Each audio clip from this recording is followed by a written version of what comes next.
Bonjour tout le monde, j'espère que vous allez bien. Donc on se retrouve en ce lundi 19 septembre pour un tag, et oui, le Traveling White Book Tag, voilà, que j'ai vu sur la chaîne YouTube de mon amie Rose, littéraire et partage culturel. Voilà, donc du coup j'ai eu envie de faire ce petit tag. Donc il y aura 6 questions qui vont parler de comment on s'organise quand on part en voyage, combien de livres on prend, etc. Voilà.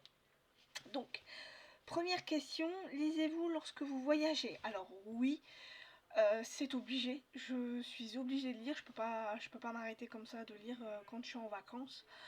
Voilà, donc oui, je lis quand je suis en voiture. Voilà, pendant le trajet, j'essaye de lire. Alors des fois j'ai un peu mal à la tête, j'ai des tournis des fois, donc des fois je m'arrête, mais le plus souvent, oui. Pendant mon voyage, je lis beaucoup. Alors, emportez-vous des livres papier dans votre valise? Oui, beaucoup, beaucoup de livres papier.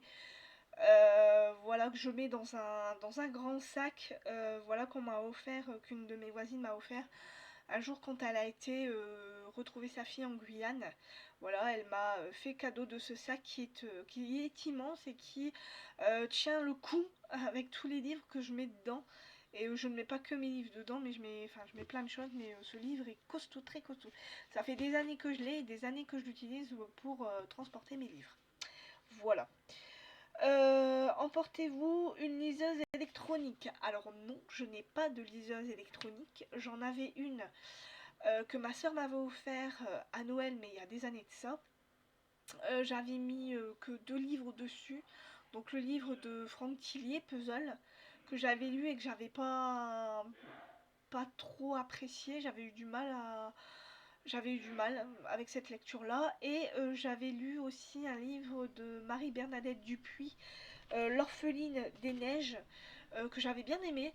J'avais lu le premier tome et puis après je m'étais arrêtée là et puis j'étais retournée au livre papier. Voilà. Et depuis j'ai pas du tout rallumé la liseuse et de toute façon je pense qu'elle est trop vieille, elle arrive plus à... J'avais essayé une fois de la rallumer et de remettre des livres dedans mais ça n'avait pas fonctionné, mais c'est parce qu'elle est trop vieille maintenant, voilà, je l'utilise plus du tout et j'ai plus l'intention de l'utiliser.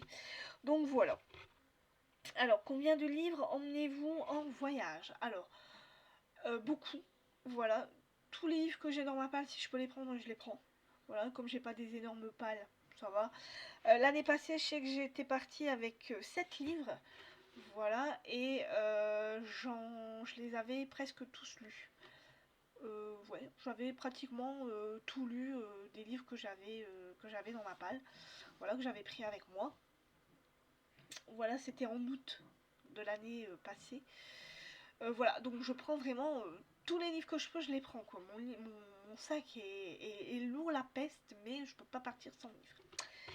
Voilà, alors, cinquième question.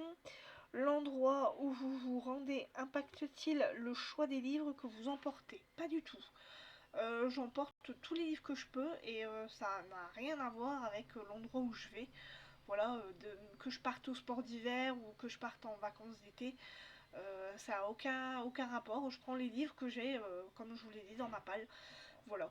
Donc ça peut être peut-être des livres qui parlent de l'hiver ou de l'automne ou du printemps ou de l'été, ou que ça soit des livres fantastiques, des thrillers ou tout ça. Enfin, je prends tous les livres que j'ai dans ma palle, que je peux, que je peux prendre. Achetez-vous des livres en voyage? Donc oui, j'achète des livres pendant mon voyage, donc soit en librairie, pardon. En librairie, donc ça m'arrive d'acheter 1 ou 2 livres s'il y en a qui me plaisent.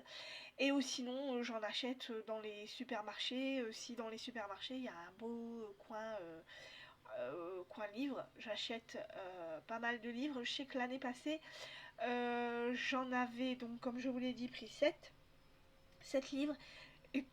Et pendant mon séjour, quand on faisait les courses, en fait, on a été dans un Auchan. Et j'en avais acheté 5. Voilà, je m'étais acheté 5 livres. 5 livres en plus, des livres que j'avais déjà lus. Voilà, parce que je peux pas m'en empêcher. C'est une pulsion que j'ai, je ne peux pas. je peux pas faire sans lire un livre. Voilà, je peux pas partir en vacances sans avoir un livre en main, sans lire, sans voilà. Alors ça m'empêche pas de visiter le coin, hein, voilà, mais je peux pas. Moi, il faut que je lise le matin, il faut que je lise. Bon, si je pars dans l'après-midi, bon bah voilà, je lis pas. Mais dès que je rentre de ma visite, je lis. Le soir, je lis. Je peux pas m'arrêter de lire. Voilà, c'est une pulsion que j'ai comme ça. Donc voilà pour ce petit tag. J'espère qu'il vous aura plu. Alors, il est très très court. Voilà, mais j'espère que vous le reprendrez. Je mettrai en barre d'infos la chaîne de ma copine Rose Littéraire et Partage Culturel. Voilà. Je vous mettrai aussi en barre d'infos toutes les questions que je viens de vous citer. Voilà, pour que si jamais vous vouliez faire ce tag, vous pouvez, il n'y a aucun souci là-dessus. Donc voilà, donc je vous mets tout en barre d'infos, vous aurez toutes les infos. Et je vous mettrai aussi en barre d'infos, j'ai vu qu'il y en avait qui mettaient leur wishlist d'Amazon. Donc je vais la mettre si jamais vous êtes intéressé pour aller voir les livres que je mets dessus dans ma wishlist Amazon, des livres que je vais acheter ou que j'ai l'intention d'acheter. Voilà, donc voilà pour ce petit tag, j'espère que tout vous aura plu. En ce moment, je suis en train de lire donc Les Trois Mousquetaires d'Alexandre Dumas, la version illustrée que je n'ai pas finie. Voilà, je suis à un peu plus de la moitié. Donc vous le voyez. Donc c'est un classique, j'aime bien. Ça va, ça passe. Heureusement que j'ai lu ce livre illustré, parce que je pense que si j'avais lu le classique que j'ai là, le vrai classique, je pense franchement que j'aurais sûrement abandonné ma lecture, parce que là, c'est facile d'accès pour celui qui a peur de lire des classiques. Quand c'est illustré comme ça, je trouve que c'est plus pratique. Voilà, c'est des mots qu'on comprend, c'est pas des mots d'argot de l'époque d'Alexandre Dumas.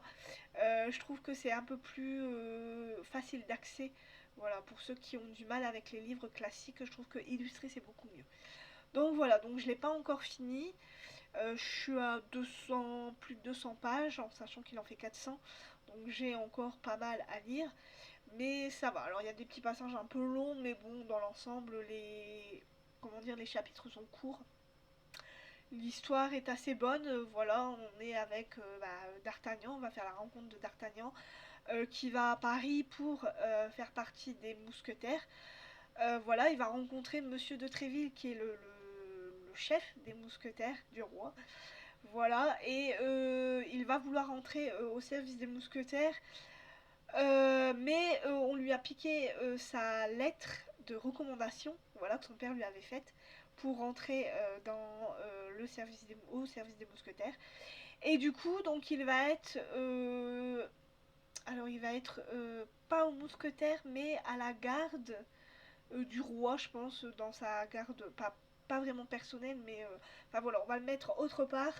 Euh, et donc il va lui arriver des aventures, il va faire la rencontre d'Athos, Porthos et d'Aramis. Voilà les trois célèbres mousquetaires et donc on va aussi rencontrer le duc de Buckingham, on va rencontrer Milady de Winter, voilà, on va rencontrer aussi le cardinal de Richelieu, voilà, et puis bien sûr le roi Louis XIII, voilà, qui fait partie aussi de cette histoire. Et D'Artagnan va vivre des aventures comme ça. Il va, comment dire, sauver la reine d'un terrible complot contre elle. Et je pense qu'il va y avoir aussi dans cette histoire une bataille, mais alors je sais pas laquelle. Alors, je sais pas si ça va être français contre anglais ou français contre espagnol. Je sais pas trop ce que ça va être, mais je pense qu'il va y avoir une petite guerre qui va se préparer. Donc je vous en dirai plus quand je l'aurai lu. Voilà. Et puis après, voilà, hein, je vais continuer ma palle. Donc après, j'ai l'intention de lire Gerdos Santos, Âme animale. Le livre de Sherlock Holmes, La maison vide de Arthur Conan Doyle. Et en dernier, j'ai l'intention de lire le livre de Camilla Lackberg et je sais plus le nom de l'autre, La boîte magique. La boîte à magie. Voilà, c'est ça, la boîte à magie. Voilà, donc j'espère que ce petit tag et mes lectures en cours vous tentent. voilà. Donc maintenant à vous de jouer, à vous de faire ce fameux tag et voilà. Donc j'attends vos commentaires si jamais il y en a ou si jamais vous êtes intéressé par ce tag, allez-y faites-le, il n'y a aucun souci là-dessus. Moi je vous retrouve donc pour un bilan lecture, donc quand j'aurai fini mes lectures. Alors je sais pas si j'aurai fini au mois de septembre, parce que là vu comment je mets du temps pour lire les 3 mousquetaires, ça craint, donc déjà le 19 j'ai pas encore fini. Mais bon, en sachant que là j'ai fini ma formation, maintenant je suis à temps plein dans mes lectures, donc je vais pouvoir rattraper un peu mon retard, même si je trouve que ça a été cet été, j'ai pas été trop retardée par ma formation. Donc voilà, voilà un peu toutes les nouvelles, donc je vous retrouve plus tard pour un bilan lecture et je vous dis bye bye.